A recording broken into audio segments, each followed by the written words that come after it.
बिस्मिल्लाहिर्रहमानिर्रहीम। अस्सलाम वालेकुम डियर स्टूडेंट्स। हमने 6 शॉर्ट क्वेश्चन किए हैं। आज हम 7th शॉर्ट क्वेश्चन से शुरू करते हैं। If a charge particle move in a straight line through some region of space can you say that the magnetic field in the region is zero.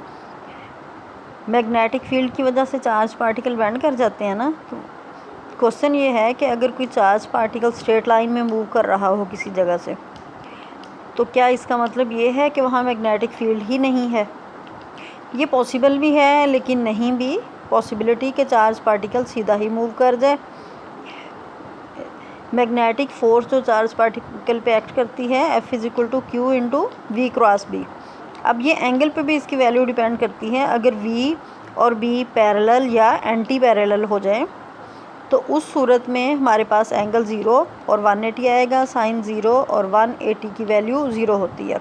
Cross product में sine theta आता है ना। F=Q × V cross B है तो इसको हम लिख सकते हैं F=QVB sine theta × n cap.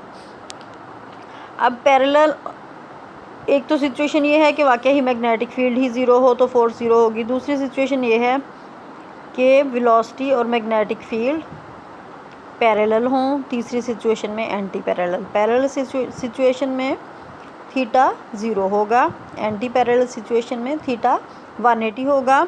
और इन तीनों सूरतों में यानी B 0 हो, थीटा 0 हो या थीटा 180 हो तो फोर्स हमारे पास 0 होगी। तो ये ज़रूरी नहीं है कि चार्ज पार्टिकल जब स्ट्रेट पास करे तो वहाँ मैग्नेटिक फील्ड ही 0 हो। वहाँ उस वक्त मैग्नेटिक फील्ड और वेलोसिटी पैरेलल और एंटी पैरेलल हों तो उस सूरत में भी चार्ज पार्टिकल सीधा ही गुजर जाएगा। ज़रूरी नहीं है कि वहाँ मैग्नेटिक फील्ड ही 0 हो। क्वेश्चन नंबर 8 है 14.8। Why does the picture of a TV screen become distorted when a magnet is brought near the screen.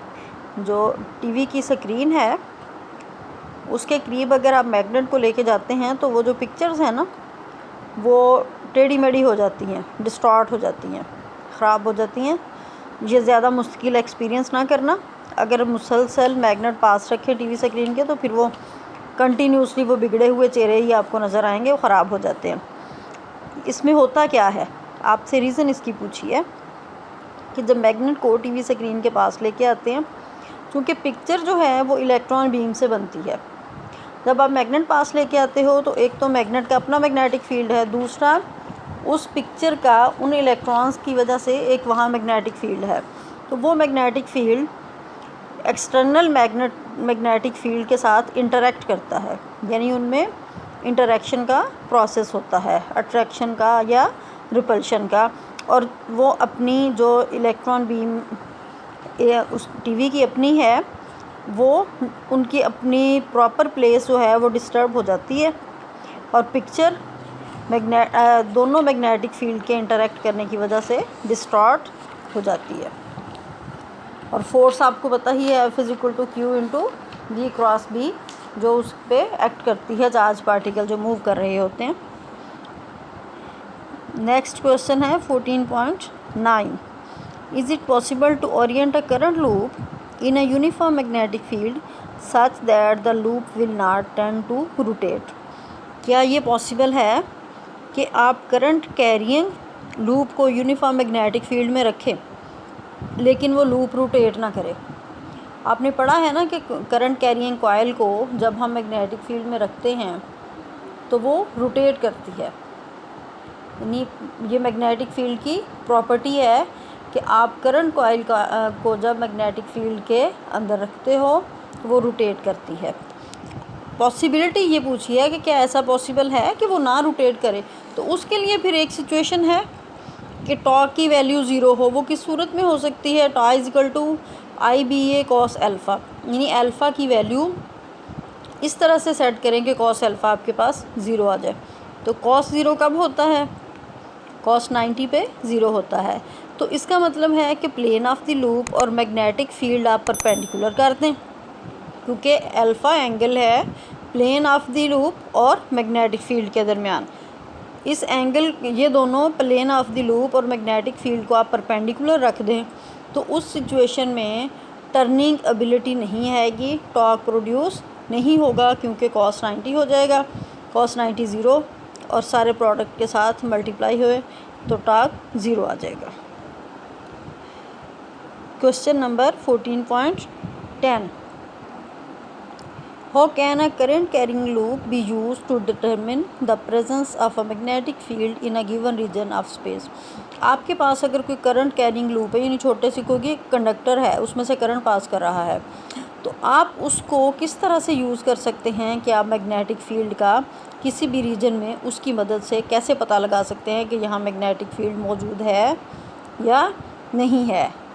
ऊपर वाले क्वेश्चन से मिलता जुलता ही है कि टॉर्क जो करंट कैरिंग कॉइल पे एक्ट करता है किसी भी यूनिफॉर्म मैग्नेटिक फील्ड में, उसकी वैल्यू है NIBA cos अल्फ़ा। अब इसमें डिफ्लेक्शन प्रोड्यूस होती है जब कॉइल को आप करंट कैरिंग कंडक्टर कोई छोटा सा कहीं रखते हो, अगर वहाँ मैग्नेटिक फील्ड है तो वो डिफ्लेक्ट कर जाएगा। उसकी डिफ्लेक्शन से पता चल जाएगा कि यहाँ मैग्नेटिक फील्ड मौजूद है। सिर्फ एंगल 90 पे वो डिफ्लेक्ट नहीं करेगा, बाकी किसी भी ओरिएंटेशन पे आप रख दो तो वो डिफ्लेक्ट कर जाएगा। यानी करंट कैरिंग लूप को आप रखें किसी जगह पे, अगर उसमें कॉइल में डिफ्लेक्शन आ जाती है तो इसका मतलब है वहाँ मैग्नेटिक फील्ड मौजूद है। तो इस तरह से आप करंट कैरिंग कॉइल से किसी भी जगह पे मैग्नेटिक फील्ड का पता लगा सकते हो।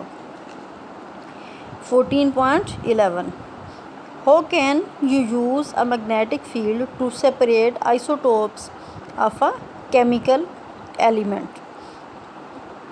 आप केमिकल एलिमेंट के आइसोटोप्स को मैग्नेटिक फील्ड यूज़ करते हुए कैसे सेपरेट कर सकते हो। इस पर्पज़ के लिए आप किसी भी एलिमेंट के जो आयंस हैं, आइसोटोप्स का एक तो आपको पता होना चाहिए कि आइसोटोप्स क्या होते हैं। यह आपने केमिस्ट्री में भी पढ़ा हुआ है और फिज़िक्स में भी मैट्रिक लेवल तक भी इवन पढ़ा है।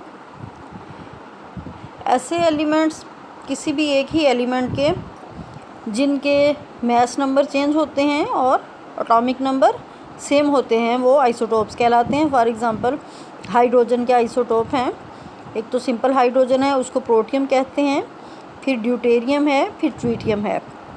प्रोटियम में सिर्फ एक प्रोटॉन होता है न्यूक्लियस में, न्यूट्रॉन कोई नहीं होता। ड्यूटेरियम में एक प्रोटॉन और एक न्यूट्रॉन होता है और ट्रिटियम में एक प्रोटॉन और दो न्यूट्रॉन होते हैं। लेकिन इन तीनों आइसोटोप्स में नंबर ऑफ़ प्रोटॉन और नंबर ऑफ़ इलेक्ट्रॉन सेम हैं, यानी एटॉमिक नंबर इनके सेम हैं, मैस नंबर इनके चेंज हैं। तो आइसोटोप्स भी हम मैग्नेटिक फील्ड को यूज़ करते हुए इनका भी पता लगा सकते हैं। अब कोई भी चार्ज पार्टिकल है, करंट कैरिंग कंडक्टर है, तो वो एक मैग्नेटिक फ़ोर्स एक्सपीरियंस करता है F = QVB। अगर V और B परपेंडिकुलर हों तो QVB sin थीटा 90 हो जाएगा और इस तरह से हमारे पास वैल्यू उसकी sin 90 1 होता है, QVB आ जाएगी मैग्नेटिक फ़ोर्स। अब चूँकि मैग्नेटिक फ़ोर्स डिफ्लेक्टिंग फ़ोर्स है, अगर आप यूनिफॉर्म मैग्नेटिक फील्ड अप्लाई करते हो तो चार्ज पार्टिकल सर्कल में मूव करना शुरू कर देते हैं। अगर आप इसकी सेंट्रीपिटल फ़ोर्स को मैग्नेटिक फ़ोर्स के साथ इक्वेट कर दें, यानी बैलेंस कर दें, बराबर कर दें, जितनी मैग्नेटिक फील्ड फ़ोर्स है उतनी ही सेंट्रीपिटल फ़ोर्स हो, तो वहाँ से फिर हम इक्वेशंस लिख के रेडियस निकालते हैं। QVB = mv²/r, magnetic force = centripetal force. और इसमें R को एक साइड पे कर लें, बाकी टर्म्स दूसरी तरफ कर दें, तो R आपके पास आ जाएगा mv/QB। तो इसमें V, Q और B कांस्टेंट्स हैं, तो R प्रोपोर्शनल होगा M के, तो जिसका रेडियस ज़्यादा होगा उसका मैस भी ज़्यादा होगा। पाथ हमने देखना है, ये डिटेल आपने नेक्स्ट चैप्टर में मैस स्पेक्ट्रोग्राफ पढ़ना है, वहाँ आपको मज़ीद अच्छी तरह इसकी एक्सप्लेनेशन पूरे एक्सपेरिमेंट में पता चल जाएगी कि डिफरेंट रेडियस हैं। जब उसमें से एक चैम्बर में से पास करते हैं आइसोटोप्स तो वो डिफरेंट पॉइंट्स पे हिट करते हैं, यानी उनके रेडियस डिफरेंट होते हैं। जिसका रेडियस ज़्यादा है उसका मैस भी ज़्यादा होगा। तो इस तरह से अगर किसी भी एलिमेंट के आइसोटोप्स ज़्यादा हैं तो उसमें कई पाथ बन जाते हैं, डिफरेंट रेडियाई डिफरेंट पॉइंट्स पे वो यूनिफॉर्म मैग्नेटिक फील्ड में जब हम आयंस को सब्जेक्ट करते हैं उनके पास डिफरेंट बन जाते हैं, डिफरेंट रेडियाई आते हैं और इस तरह से हमारे पास आर एम के प्रोपोर्शनल होता है। तो आइसोटोप्स को सेपरेट करने के लिए भी हम मैग्नेटिक फील्ड को यूज़ करते हैं। अल्लाह हाफिज़। आज के लिए इतना काफ़ी है। कल आपके शॉर्ट क्वेश्चन कंप्लीट हो जाएंगे इंशाल्लाह, और उससे नेक्स्ट डे आपने शॉर्ट क्वेश्चंस का टेस्ट प्रिपेयर करना है। अल्लाह हाफिज़।